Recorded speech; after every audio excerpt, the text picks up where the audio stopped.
The conference room fell into a stunned silence the moment Derek Lang spoke those words.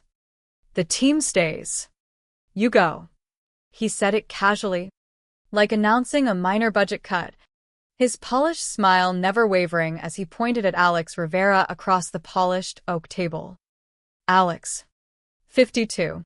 Wire-rimmed glasses perched on his nose. Didn't flinch.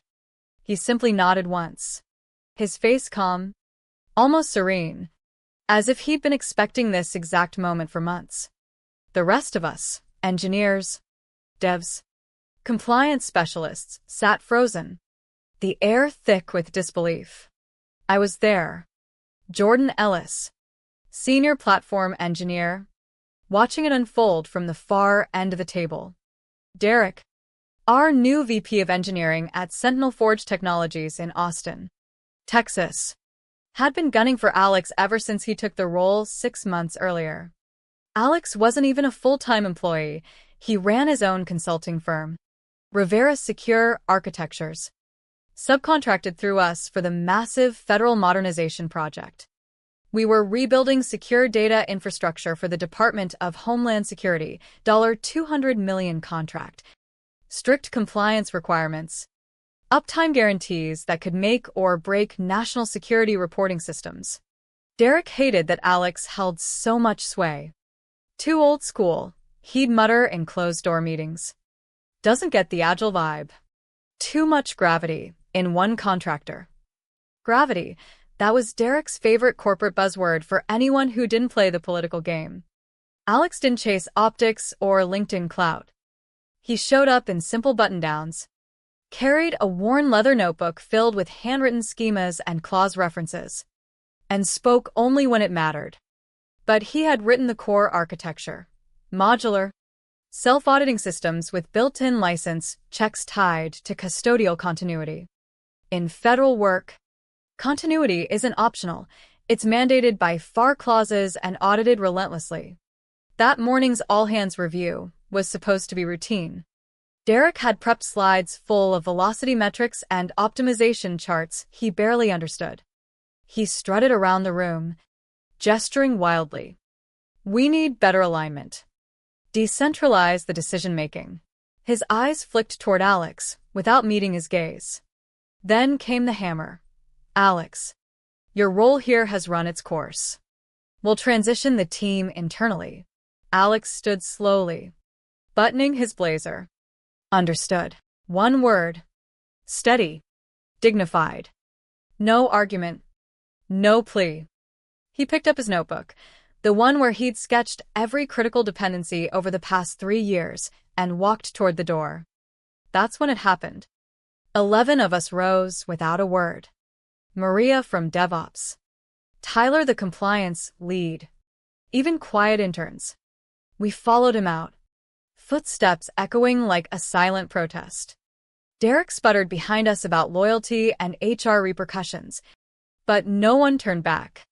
In the parking lot under the blazing Texas sun, Alex paused by his silver sedan, staring at the building as if it were already history. "What now?" Maria asked, voice shaky. Alex didn't look away. "Now they learn what happens when you mismanage the foundation." His tone was matter-of-fact, not bitter. That's who Alex was, prepared, not vengeful. But I remembered the signs we'd all missed. It started subtly. Derek would crash our stand-ups, scribbling notes like ammunition. He'd schedule leadership summits excluding Alex, whispering to juniors about reducing external dependency. Succession plans floated around. Alex noticed everything. One evening, he emailed me from his LLC address, not the company one, asking to confirm independent contractor terms and timestamp the version. "Custody chain matters," he wrote. I signed without fully grasping why. Later, I realized he'd been layering protections, escrow filings for IP, license trails requiring his explicit approval for any build or deploy. People mistake quiet for weakness. Derek certainly did. He saw Alex's age, his lack of flash, and thought he could erase him with an org chart shuffle. But Alex had built the system like a submarine, watertight, with hidden redundancies. Clause 6A in his retainer. Buried in the appendix, most execs skimmed, tied license continuity to his role as named custodian. Fire him improperly, without board-reviewed transition and federal disclosure, and licenses reverted to escrow. The code itself enforced it. Every deployment pinged a verification key held only by Alex's entity. We didn't know the full extent that day in the parking lot. Derek laughed it off inside, telling HR it was a tantrum and we'd return by Monday. Contractors chase paychecks, right? Wrong. Every one of us on the core team was subcontracted through Alex's firm. When he walked, we were legally gone too. By afternoon, his phone buzzed nonstop: legal, procurement, compliance, repository access errors, license handshake failures. The dashboard lit up with compliance anomalies: continuity officer missing, breach of Clause 6A. Derek tried suppressing logs. False trigger. He barked to the juniors scrambling to decipher Alex's recursive, self-auditing codebase. But the logs were immutable, designed to auto-report upstream to federal auditors if tampered. By evening, the $200 million contract dashboard flagged service instability. Procurement demanded explanations. Derek's smug grin faded as reality hit. He'd yanked the keystone from a carefully engineered arch and expected it to stand. That night, from his home office in a quiet Austin suburb, Alex watched his private dashboard. Red alerts cascaded, staging environments rolling back, privilege keys locked, audit reports auto-filed. He sipped coffee, expression unchanged. They assumed the system would tolerate mishandling, he murmured to himself. It doesn't. The next morning brought chaos at Sentinel Forge. Derek arrived late, still projecting confidence. Coffee cup gripped tight, knuckles white. Just a contractor tantrum. New build by end of day. But the first hotfix attempt bounced back with a hard 403, restricted custodial lock active. Not a GitHub glitch, this was baked into the architecture. Legal forwarded the contract packet, the retainer Alex signed with the previous VP. Notarized. Timestamped. Clause 6A was crystal. Improper termination without transition triggered escrow reversion. The codebase verified live custodian keys on every call. Without Alex's biometric-bound certificate, it was a digital brick. Derek shouted in the glass room. We paid for this. Legal director pointed out the fine print. Baked-in verification. You have a paperweight without the key. The fail-safe backup wasn't with the CTO. It required Alex's entity approval. This wasn't sabotage, it was foresight. Alex had seen the writing on the wall months ago, when Derek began sidelining him publicly. Flashback 6 months. Derek's arrival changed everything. Fresh from a flashy Silicon Valley stint, he despised Alex's methodical style. Methods are outdated. Derek emailed a junior exec in a thread labeled legacy luggage. Phase him out after Q2. Quiet ego won't fight. We later found that chain. Alex's silence wasn't weakness. It was strategy. He started amending retainers quietly, escrow accounts holding source IP, license terms requiring 14-day federal disclosure for any custodial change. He clarified chain of authority with legal, polite as always, but double-checking parachutes. I recall one late night, lights on in Alex's corner office. He uploaded a new retainer version adding the escrow clause. Most wouldn't notice the appendix, but it meant if terminated abruptly, licenses didn't suspend, they reverted, triggering automated compliance reports to DHS contacts. Alex wasn't paranoid. Federal contracts demand ironclad continuity. One lapse risks debarment. Funding freezes. Audits under the False Claims Act. Derek poked holes relentlessly. Why does a consultant direct staff? He'd ask uninvited. Offsites excluded Alex. Whispers about untangling dependencies. Alex responded with precision. More backups. License trails. Custodian designations. One junior returned from lunch with Derek looking shell-shocked, questioned on replacing Alex for real. Alex just tilted his head, said understood, and worked past midnight. The team felt the tension. Inboxes exploded after the summit invite dropped without Alex. Culture session. Derek called it dismissively. Diego messaged me. They asked succession plans. Fury built. But Alex stayed focused. He knew the storm. His notebook filled with contingencies while others played politics. Now. Post-firing. The house of cards collapsed. By Tuesday, federal procurement noticed. Auto-flagged instability routed logs upstream. Derek sent maintenance updates. But replies came redlined. Custodian void. Clause 6A breach pending. Panic reached the boardroom. Urgent invites. Frantic emails. The contract wasn't just big, it was the backbone. Spanning DHS agencies. Hinging on verified custody. Derek tried calling Alex. Misunderstanding. Let's meet. Clear the air. Alex's reply. Shared later. Put it in writing. No venom. Just boundaries. He wasn't seeking reinstatement.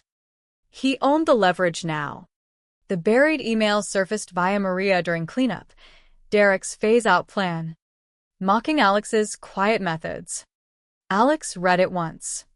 Closed his laptop. Men like him don't rant. They build fortresses. Board meeting convened at 10 a.m., but seats filled early. Derek sweated. Tapping pens. On screen, Alex in a black Henley. Mug reading no. I won't fix your Wi-Fi. Counsel beside him. Chairman opened cautiously. Alex nodded. Then delivered a clinic. Pulled retainers. Timestamps. Chain of custody logs. Reversion notices. Every detail documented. Derek interrupted. Board shut him down. Alex leaned back. This isn't revenge. It's ownership and lawful continuity. He offered buyback terms. Reactivation fee. Public acknowledgement. Ongoing oversight. Diego dropped commit trails proving Alex's firm authored core modules. How did we miss this? A board member asked. The logs answered. Paper trails always there. Buried under ego. Chairman pressed. Reject the offer? Alex stated flatly. License stays escrowed. Flags open. Contract non-viable. Counsel slid documents. General counsel recommended acceptance. Auditors circling. Vote passed overwhelmingly. One dissent. Alex promised key within the hour. Muted. Sipped tea calmly. Systems hummed back online soon after. Logs clearing. But mood shifted, no cheers. Just uneasy order restored by the man they erased. Derek clung to denial. Firing internal reviews. Calling it hostage negotiation. Board ordered temporary leave pending reassessment. He vanished quietly, no goodbye. Name erased from charts. Reassigned to meaningless advisory. A week later, a thin package arrived, framed printout of Derek's words, the team stays. You go beside the triggering license hash and Alex's dated signature. CEO stared like a war relic. Placed it as a warning. Alex never returned to the office. No victory lap. Word spread in industry circles. A rival firm that once tried poaching him hired Rivera Secure Architectures instead, full retainer for compliance and continuity design. I asked Alex later, why accept after everything? He gazed out his window. Light shifting. They thought leadership meant control. I built something worth following. The message lingered in tech's cutthroat world, especially federal contracts with zero tolerance for disruption. Loud ambition crumbles against quiet preparation. Ageism. Politics. Optics. None overrides solid architecture and legal foresight. Derek's fall raised questions. How often do we undervalue the architects who hold the keys? Literally and figuratively? What price do companies pay for ignoring continuity? Expanding on the boardroom tension, Alex's presentation dissected every step. He displayed original retainer amendments, biometric key bindings, auto-cascade rollback triggers.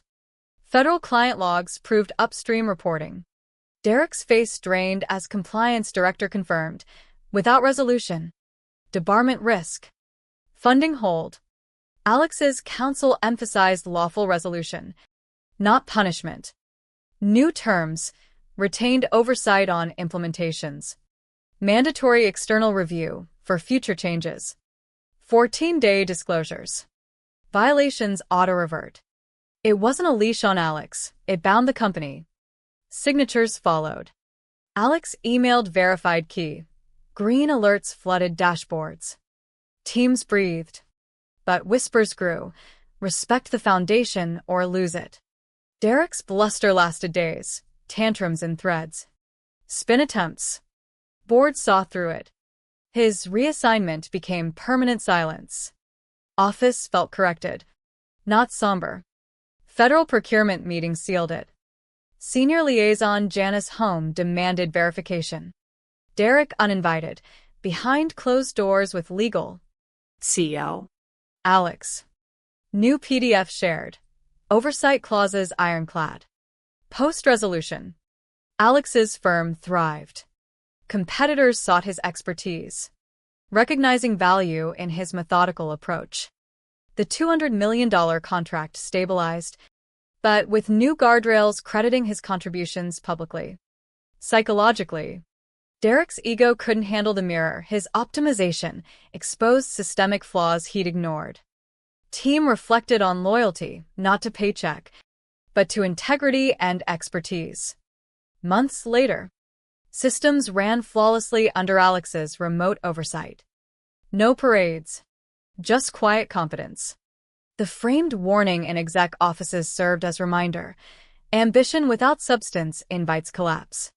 Alex continued consulting, turning down flashy roles for principled ones.